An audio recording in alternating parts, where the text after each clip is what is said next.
Welcome in, everybody, to the Shelby County High School football pregame show live from two destinations tonight as we've got Andrew Simonson out at the Thompson-Hoover game, a region championship on the line out there, so a big night ahead for the Thompson Warriors and that big battle against Hoover, as always, right here at Chelsea High School.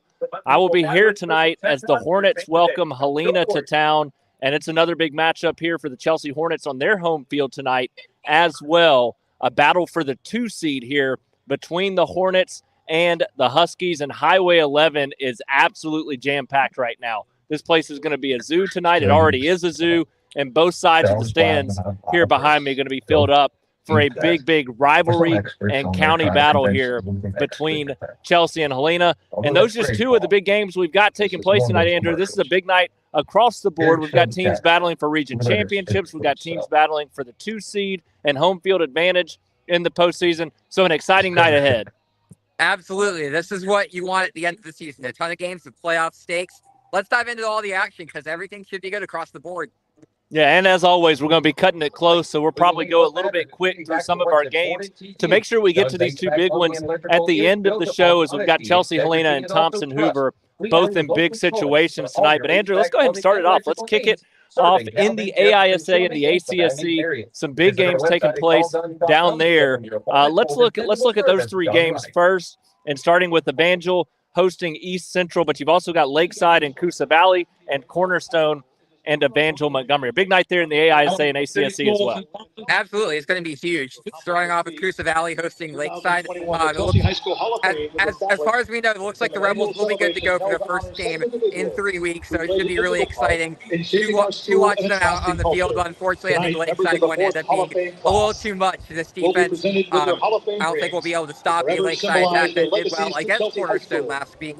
In a blowout loss to the Chargers. Picking up those Chargers, they'll have Evangel Montgomery ahead of a potential undefeated battle with Macon East next week. So the key is going to be to keep their focus, but Evangel Montgomery has a very porous defense, and that should present a lot of opportunities for Coosa Valley's incredible offense to get some things done and really run away with this one. But then that leads to one of our top games of the week in 8 a.m. play, and that is Evangel taking on East Central, 2 teams that are undefeated in the 8 a.m. format, and Evangel is just getting better at defense as the season goes on in 8 a.m. play. Starting to match some of the offensive numbers that they've got, and I think that they're going to need that with a high-powered East Central offense. So this could be a shootout, but I think Evangel's going to control the ball longer, and that's what's going to end up making the difference. Yeah, that's turned into one of their biggest games of the year. We know that they've had some good challenges in the 11-man play, but also an 8-man play to this point in the season. But that game against East Central tonight's going to determine who hosts the postseason there in the ACSC. So a great opportunity there for the Evangel Lightning. I ultimately think we've seen enough from them throughout the season from a consistency standpoint to be able to pull that one off. Lakeside, Coosa Valley, another big game there. Coosa Valley's forfeited 2 in a row. Looks like that game's going to be played tonight. So a great opportunity for the Rebels to get back and win a game there against Lakeside, and Cornerstone taking on Evangel Montgomery. That Cornerstone offense just unbelievable what they've been able to do, scoring 50.7 points per game, and they're taking on a Springwood team that is coming off an 88-58 loss. So it doesn't bode well when you're giving up 88 points in your last game, taking on one of the best offenses you're going to see all season. I expect Cornerstone to win that one. That takes us to the AHSA and our games taking place across the county tonight. And we start with the Vincent Yellow Jackets as they host Isabella tonight. And Andrew, the Yellow Jackets win this one. Looks like they're going to lock up the 2 seed there in their region. So a big opportunity there in Class 2A Region 5 for Vincent tonight to pick up another big win coming off that 30-14 win over Aliceville last week. Yeah, and that Aliceville game got a little bit more competitive than I think that Vincent wanted, especially in the first half. That defense just played so lights out for the Jackets. Held Aliceville to negative yardage in that second half, and I think that's going to be what's going to be crucial here. As again, Isabella offense is scoring just 23.4 points per game. I think that this Jackets team continues to get its momentum going, gets a little further on the road to that home playoff game, and the offense is going to outpace whatever Isabella's offense is going to be able to do as well. I think that Vincent gets it. Yeah, Vincent, the way that they're playing right now, has just been so consistent on the defensive side of the football all year long, giving up 11.3 points per game. I think they continue to play well tonight on that side of the football. But this is an Isabella team that's giving up a lot of points, and that Vincent offense has been a little bit inconsistent at times.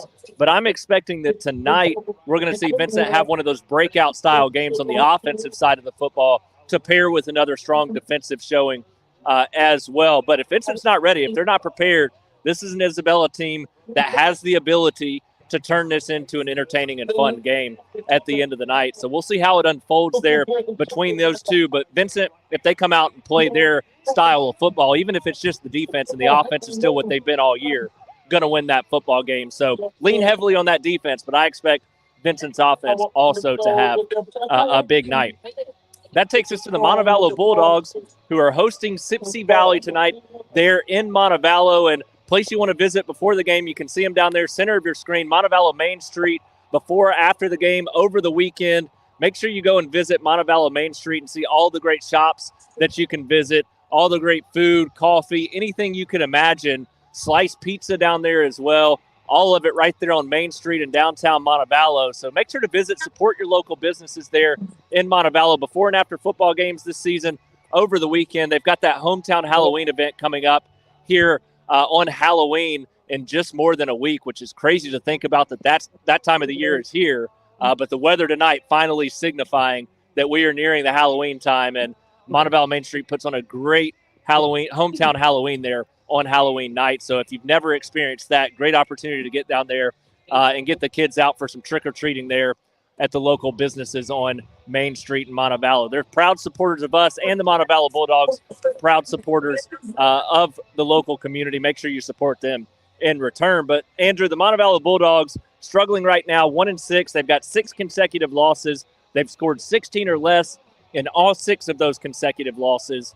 How do they bounce back, all of a sudden flip that switch and get the offense going tonight? But more than that, put together a complete performance in a game against Sipsey Valley that, there is an outside chance they could win this one. There really is, and it stems from Sipsey Valley coming into this one off of 3 straight losses. But can Montevallo keep up is the question. And we haven't really seen the offense do that within the past few weeks, especially since that Tarrant game to open up the season. They did score their second most points of the season against the stout Shelby County defense last week in that blowout loss. But they're going to have to get going on both aspects of the offense. They're going to have to feed Rosario Conwell. They're going to have to get some consistent passes. They're going to have to D-cut some Jordan Ward. At this time, we'd like to recognize it's going to definitely take a team effort for this team to be able to get on the scoreboard. I'm not entirely sure that that's going to happen, despite them having a really good opportunity tonight with a defense that's allowing just 31 points into Sipsey Valley Bears. I do think that this offense will find a little bit more success, but can the defense keep up with a Sipsey Valley offense that's scoring 31.8 points per game? I think the answer is no. Yeah, I mean, that's the big thing here is Montevallo's defense has actually played good enough to win football games this year. It's all been the offense being able to score enough points. They just haven't done that throughout the year. You're honestly not going to get many more better opportunities than what they're going to see tonight against this Sipsey Valley defense. Like you said, giving up 31.8 points per game. It's a strong opportunity for this offense to all of a sudden find that rhythm, get some confidence back down the final couple of games of the season. So that's going to be the key, is if the offense can come out, have a big night there for Montevallo. Ultimately, they're going to have to prove that on the field because we haven't seen it in so long since that first game of the season. Like I said earlier, 16 or less in every game since then. So when you look at that, you got to find a way to get some confidence, find a rhythm, and until we can see it, it's tough to pick them to win a game right now. So we'll see if they can find that tonight on the offensive side of the football. But I do think they're going to have their best performance since that first game of the season on the offensive side, just because of Sipsey Valley struggles defensively. So we'll see. The Bulldogs could turn that into a tight game. Could be an entertaining one there between Montevallo and Sipsey Valley. The Shelby County Wildcats, another one of those teams that got to have a chance to lock up a 2 seed tonight as they hit the road to take on Selma. Wildcats bounce back from a 2-game losing streak with a 42-16 thumping of the Montevallo Bulldogs we just talked about last week. And that was a great performance for them to come back from that 2-game losing streak to St. Clair County and Demopolis. Really showed that they're able to respond to some adversity here going into the second half of the season in region play. And now tonight, Andrew, on the road at Selma, a team that could be sneaky good, could sneak up on them if they're not ready for it. But on paper, Shelby County should go into this game, should be able to lock up the 2 seed. Yeah, absolutely. I think it's a very vulnerable Selma team. I said that Tipsy Valley is coming off 3 losses. I misspoke. It was 2 losses. The Selma team is coming off with 3 losses, including the 2 of the top teams in the region. But the bottom line is the Selma team does not have a very good offense. They're scoring just 21 a game, and we all know what Shelby County defense can do. This is a consistently good Shelby County defensive team. I think that continues to show tonight. They make some big plays. They start out strong, and then they let the offense carry the way from there. And if their offense is able to find anywhere near the amount of success that they had last week against Montevallo, it could be a very long night down there in the southeast corner of the state. Yeah, I agree. I mean, it's just when they're playing well on both sides of the football this year. And that's what's been so impressive in the improvement that we saw from last year. They're making adjustments at the half. They're making adjustments in the second half of the season, too, and still improving, especially with teams knowing what's coming at them with that run game and that physical offensive line. So I've just been very impressed overall by what the Wildcats have done throughout the season this year. I think that continues tonight on the road at Selma.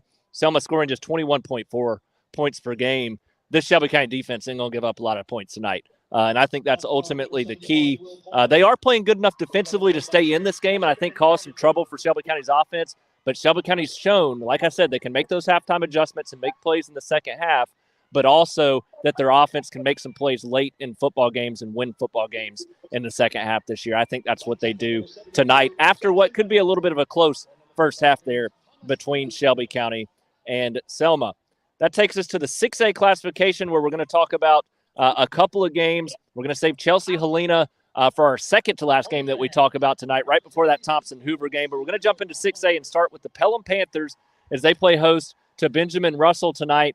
And before we talk about this game, I want to tell you about our friends at 3D Air Services, proud supporters of several of our teams this year, Briarwood, Oak Mountain, Pelham, and Thompson, all here on the Shelby County Football Show. They're pouring into the local community, so make sure you pour into them as we hit this little bit of a cold stretch, the first feel of fall. You're going to have to crank that heater on sooner rather than later, so make sure you get it tuned up. Give them a call. Jay Carr and his certified crew are going to come out, check it out, see if anything needs to be tuned up or fix anything that needs to be fixed. 205-664-3501, 205-664-3501, 3dairservices.com.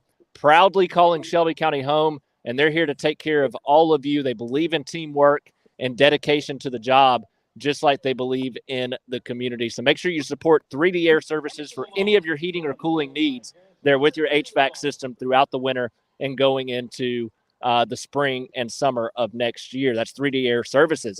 Andrew, the Pelham Panthers, 1-6 right now, taking on a Benjamin Russell team, 4-3 overall. But this Benjamin Russell team is not the Benjamin Russell teams that have been dominant in the past. They've struggled at times. Can Pelham somehow find a way to exploit Benjamin Russell's defense that has been tough, that has not been so good throughout the season? Can they find a way to get some points tonight and win this game against Ben Russell? I think they will, but they're going to have a big response after last week, getting shut out on the offensive side. An incredibly demoralizing loss, and then you combine that with just 7 points in your last game before that against Spain Park. And granted, those are 2 of the best defenses in the region, but you got to know that this Pelham team is going to be motivated to come out here and exploit a Ben Russell defense that's giving up 30 points per game. And if they want any sort of chance in that, they're going to have to be able to come out here, attack it consistently, finish drives, and get to the end zone throughout both the air and on the ground. And quite frankly, since we haven't seen that in recent weeks, I don't know if that's still there. And I also don't know if the motivation is still there with this team getting eliminated from the playoffs. And this Ben Russell team does have multiple ways to hurt you. They have another great passing game, once again, with Sedarian Morgan and Elijah Johnson as well up there in Alex City. So I expect the Wildcats to come down, get the win over Pelham, which would clutch a playoff spot for them. And ultimately, they just have more to play for. So I think that leads towards them. Now we'd like to recognize our. Well, that's the big thing. They have a lot to play for. And I talked earlier the week on the Shelby County Football Show that this is a Pelham team that's young. And in the past, if it was a more senior-laden group, that would be a tough game to bounce back from, losing to Helena like they did last week. But it's a young team. They're motivated to get better each and every week and continue to gain some experience. So Pelham's going to come out and give it their best shot. But when you're a Ben Russell team fighting for a playoff spot, they're going to give it everything they have for the full game tonight. And with the struggles we've seen from Pelham's offense, I think that's just too much to overcome in that one, mainly from the standpoint there's just not been consistency or balance. They have a big play, and then all of a sudden they just get locked up for several drives in a row. They're going to have to find a way to string together big plays or chunk yardage at a time and sustain long drives without turnovers and punch it in the end zone. And I think ultimately Ben Russell going to be a little bit too much offensively for Pelham to keep pace in that one. I think we're going to see the Wildcats walk away with the win against the Panthers there. But like I said, Pelham's fighting as well for this young team to get some improvement. We'll see what they're able to do at the end of the night there against Benjamin Russell on their home field, I might add. So a great opportunity in front of the home fans for the Pelham Panthers tonight. That takes us to the Spain Park Calera game, our only other 6A game that we're going to talk about at this point in time before we get to the Chelsea Helena game at the end. Andrew, Spain Park Calera still an outside shot at the playoffs if they can pull off the upset of the year here against Spain Park. But this Spain Park team is just playing lights out, coming off arguably their best defensive performance of the season last week against these Chelsea Hornets in a 31-3 win. Now 7-0. They win the region championship tonight with a win.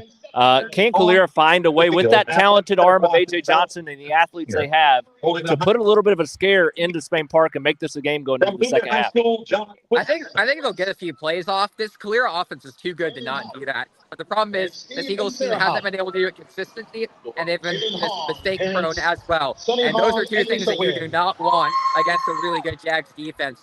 I saw E.J. Curling and Joe Crossnick play all over the field last week, and I think Cross in particular, along with that secondary, is going to be so key to eliminate Johnson's impact, his big plays to Elijah Bates, and to Katie Young and the rest of that really good receiving core over at Calera. But even if they run a few plays up, I think the bottom line is that this Spain Park offense is too good, and I'm not really confident that Calera is going to be able to stop them. The team that's giving up 36.6 points per game, and this offense, quite frankly, has shown that can win in basically every single way. They can win dirty, they can win going away, they can win basically anything that you want to, and that bodes really well going into the playoffs, and it bodes well for games like this, to where they should be able to outpace Calera and really win going away. Yeah, you nailed it. It's the fact that they can win any way that you ask them to win, whether they need the defense to step up and make big plays, whether they need the offense to step up in the final 2 minutes to make a big play, or whether they're going to pull away and blow you off the field. And that's what's been impressive. And like you said, that's what's going to bode well for this team when they face those good teams in the postseason. The only thing that gets them tonight is if they just kind of settle in and relax a little bit and get too at ease going into this game. But with the region championship on the line, I mean, they're probably going to win it regardless. But with a chance to lock up that region championship tonight, that offense is going to come out ready to fire against the Calera defense that's given up nearly 40 points per game. I think that's ultimately the key is Brock Bradley, his balance on the offensive side, his ability to read the defense, make adjustments. He's going to spread the ball around the yard to those athletes. You're going to get Dakari Shanks. You're going to get C.J. Calley making big plays in the run game. I think that Spain Park offense is going to have a big night. I do think the defense may regress a little bit from what we saw last week against Chelsea, but ultimately going to still do enough. It'll probably be a lot of second half yardage there for A.J. Johnson and that offense as they put up some plays there late in that game. But I ultimately think we're going to see Spain Park pull away, pick up a big win, and lock up a region championship. Big news for the Jags as they're in 6A for the first time in a long time after moving down from 7A last year. So great opportunity for Spain Park there tonight. I also want to tell you about Scooter's Coffee before we move on. Make sure you give them a visit on Highway 280 just down the road here in Chelsea, but also down near Valleydale Road next to Chipotle and Home Depot there in the Inverness area. Went by last weekend, got my coffee on the go, was in and out in like 2 minutes. Got into the drive-thru. My mom was trying to figure out what she wanted. That took longer than it did to place the order and actually get the coffee at the window, and it was great. I got the pumpkin spice chai latte and iced, ready to hit the road, and it was delicious. My mom got the maple bourbon cold foam, and it was incredible too. One of our co-workers, Noah Wortham, he drinks it just about every day. He loves the Caramelicious. He gets the frappe, he gets it iced, but he's got a bunch of other. He likes the new maple bourbon as well. So make sure you give him a visit there at Scooter's Coffee with all the great things they have to offer between their cake bites, their new Trick or Treat blended frappe, which is absolutely delicious. It's all you need in trick or treating in one cup. You can get it in a cake bite as well. And they've got all those other fall flavors you could imagine there at Scooters Coffee. Quick service, great food, and great coffee and drinks, teas, blenders, energy drinks, anything you need, they're going to take care of you right there at Scooters, right here in Chelsea and down in Inverness. Make sure you visit both locations and tell them the Shelby County Reporter sent you as you hit the road to do some shopping or go to a football game this year. Andrew, let's jump into 7A real quick. Talk about Oak Mountain taking on Hewitt-Trussville tonight before we talk about our final two games. When you look at this Oak Mountain team hitting the road to take on Hewitt-Trussville, coming off a 42-14 loss to Vestavia. Meanwhile, Hewitt coming off a 49-7 win over Prattville. So these two teams on opposite ends of the spectrum entering this game. Yeah, and that big win by Hewitt last week over Prattville does concern me for Oak Mountain's ability to keep up in this game when you consider how close Prattville and Oak Mountain were able to play each other just a few weeks ago towards the beginning of the season. This Hewitt-Trussville offense has been lukewarm against some great defenses, but in all their other games outside of teams in the top 4 of the region, they've scored at least 37, and they're definitely going to have a good chance to do that against an Oak Mountain defense that's improving. I will say that they kept Hoover and Vestavia close before those games got away, but they're going to need 4 quarters of effort against a really, really high quality Hewitt offense, one that I would say is one of the best in the region, if not the state. But you also look at the Hewitt defense, it's also really good as well, scoring, averaging about just 10 points per game. And I'm not really sure that Oak Mountain, even with some of the offensive improvements that they've had this season, are going to be able to overcome that. So I think on both ends of the field, Hewitt's is going to be too much. But I am interested to see how Oak Mountain plays now that's out of a playoff spot, but still very much in contention for a 5-win season or a possible winning record. When it all boils down to how Willowdale plays, how Zach Fitzgerald plays, how those running backs and the athletes play out in space against arguably, I mean, it's so tough. This region has so many good defenses, but Hewitt-Trussville is giving up 10.9 points per game. This is an incredible defense, and they've taken on the best in this region and shut all of them down. And that's what has to scare you if you're Oak Mountain going into this game. When you look at what this team's going to try to do tonight with Willowdale in that offense, they've scored 14 or less in 2 straight and in 3 of the last 4 games against Thompson, Hoover, and Vestavia, the 3 other best defenses in this region. Now you take on Hewitt-Trussville, who is arguably better defensively than maybe a couple of those teams. It's going to be tough for Oak Mountain to score points in that game tonight. I think that costs them at the end of the night. We'll see how that defense plays, a chance to keep it close, because we've seen some struggles from Hewitt's offense at times this year. But that Oak Mountain defense is going to have to play the game of their lives, and the offense is going to have to make some big-time plays to be able to win that football game. Andrew, let's jump to this one here at Chelsea High School as the Hornets welcome the Helena Huskies. A county battle, a rivalry matchup. It's crazy out here. We're getting packed in on both sides. Highway 11, like I said earlier, jam-packed with traffic. It's going to be a fun night here at Chelsea High School. But the exciting thing is that there's a lot in this game. We talked about Spain Park, Chelsea for so long. For about 3 weeks, we were looking forward to that one. But now you get Helena coming in on a winning streak of 2 games after snapping that 3-game losing streak, and you get a Chelsea team that's coming off that first loss of the season last week in a 31-3 game against Spain Park. So when you look at all that, how does Chelsea face adversity, and does Helena continue to build off of that momentum? What does that lead to in this game tonight here between Chelsea and Helena? I think it's going to lead to a dang good football game, honestly. Yeah. You really have a great matchup there between 2 of the better teams in the county this year. A Chelsea team that obviously did face a little bit of adversity last week, was only held to just 3 points on offense, and really just let Spain Park eventually get away from them, even though they limited the deep ball. I think they got some great things done on defense despite the score line, and they're going to need that this week against a really good Helena offense. I saw it for the first time live last week, and they can absolutely play. They've got great athletes in the backfield. Jeremy Spradling, he's gotten even better than when I saw him last year.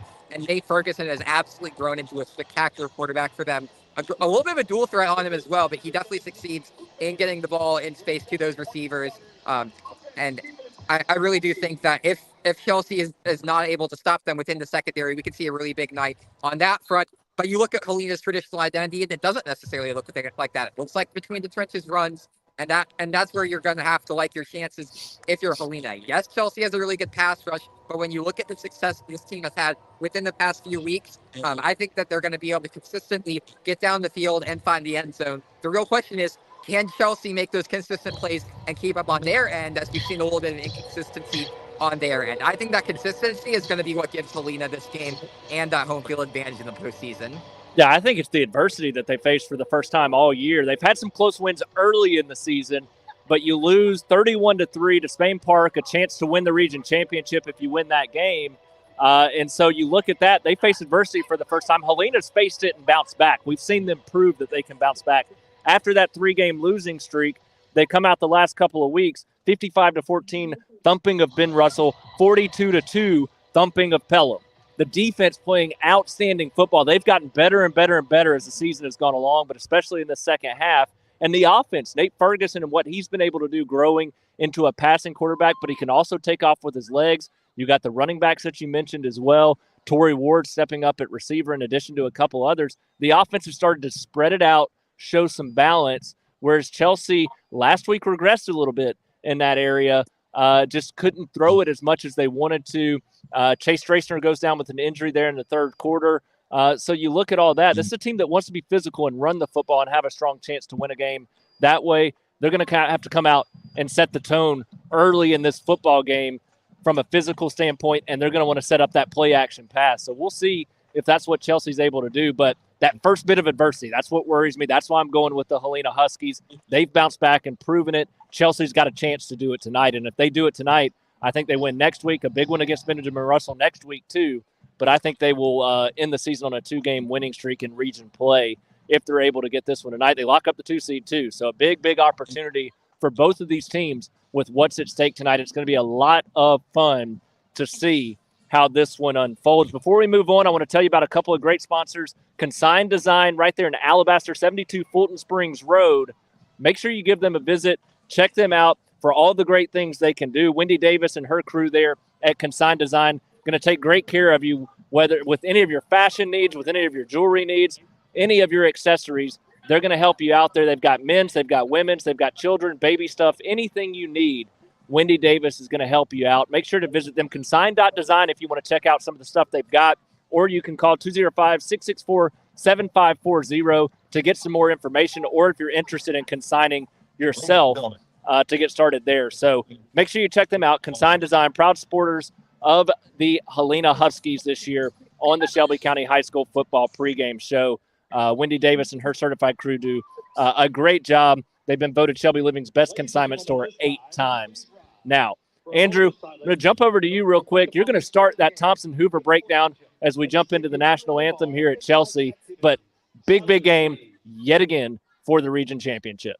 This is what we come to expect from Thompson and Hoover, 2 teams that are really, really good towards the top of the state, going for the region championship in Class 7A Region 3. It's going to be an exciting one, and I'm really excited to see these 2 teams battle it out, as I've been very impressed with both Thompson and Hoover throughout the season, particularly in their defenses. I think both of these defenses are very solid, and obviously shows in the numbers with Thompson getting up 13.9 points per game despite getting up 20 last week against Hillcrest, and then Hoover down at 12.8 points per game on their end as well. I think both these teams really able to make plays and stops when needed. So in my opinion, it's going to come down to the turnover battle. Whichever team wins that will likely win this one. And that's where I kind of like Thompson in this one, simply because they have so many good players who can wreck the game over on defense as well. You got Antoine Fakins within the pass game. You got Vinny Pires who could get in the backfield or patrol the field as a linebacker. And you got Jared Smith down there as an edge rusher as well, who can make some big sacks late down as well. And I really do think that they're going to come out and make an impact within this one.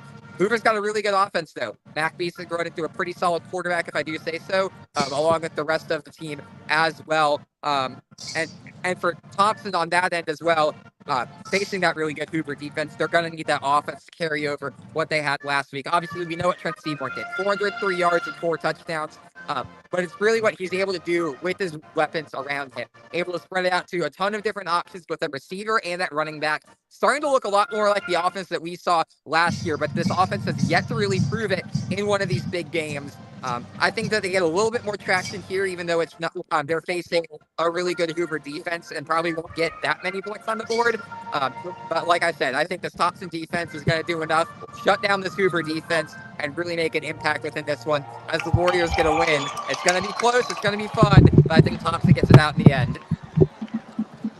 So is that a Thompson pick right as I put the headset back on? It was a Thompson pick. I stuck to my guns from the Tate show earlier this That's week. right. That's right. Yeah, this is, such a huge opportunity for both of these teams. Obviously, Hoover, with all the turmoil they faced in the offseason, to have a chance to win the region championship tonight, obviously a big opportunity for them, especially with the struggles that they saw last year in one of their worst seasons in more than 20 years. So huge opportunity for the Buccaneers tonight out there at Thompson High School. But for the Thompson Warriors, this is a team that I think's felt a little bit disrespected all season. Obviously, we know they want to get back to a state championship game after coming so close to last year in that loss that snapped the championship streak. They want to get back and have a chance to win it this year. And your best shot at doing that is to claim the region championship and earn home field advantage going into the playoffs. So a big opportunity for both tonight. Ultimately, when you look at this game, it boils down to who's going to come out and make better plays on the offensive side of the football against a very, very good defensive football team. Thompson giving up 13.9 points per game. Hoover giving up 12.8 points per game. Andrew, I got you with the national anthem over there, so I'll close it down here with this last little tidbit about the Thompson Warriors as we finish this game off. But anyways, Thompson, you look at what they've done defensively. Hoover, you look at what they've done defensively. Thompson scoring 30.1 points per game. Hoover scoring 28.9 points per game. Both these teams right around that same number on the offensive and the defensive side. But what I saw last week from that Thompson offense is what gives me hope for the Warriors going into this game to be able to pick up a big win. They just spread the ball around. Finally, we saw it. Trent Seaborn had targets to throw the football to. You look at Dedrick Kimbrough and what he was able to do, Darian Mosley and what he was able to do alongside Brooks Byers. All three of those guys at the receiver position stepping up and making big plays. And Kimbrough, the standout, with 9 catches, 143 yards, and a touchdown. A huge, huge night for him. That gives Seaborn some trust in a guy out wide that he can get the ball to down the field. And then in addition to that, you look at what he can do to spread it around. But you've also got R.J. Evans and Mike Dujon. Both had more than 80 yards running the football, but they also had north of 50 yards catching the football.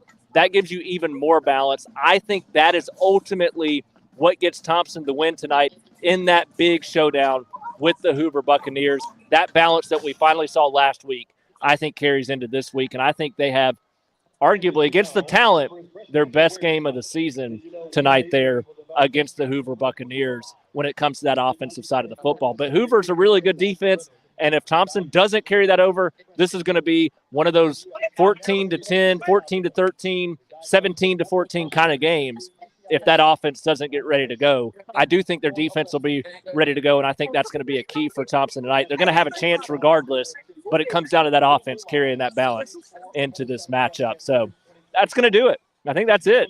What a night we've got, Andrew. Region championship out there, a region championship opportunity for the Spain Park Jaguars, the 2 seed here between Chelsea and Helena, Vincent and Shelby County trying to lock up 2 seeds. Across the board, going to be a fun night. Absolutely. Looking forward to it. And it should be a really great time where we get to see a lot more about these teams as they hit the playoff stretch. Well, that's going to do it. Make sure you're following us both on X at Andrew T. Simonson, at Alec Etheridge SC.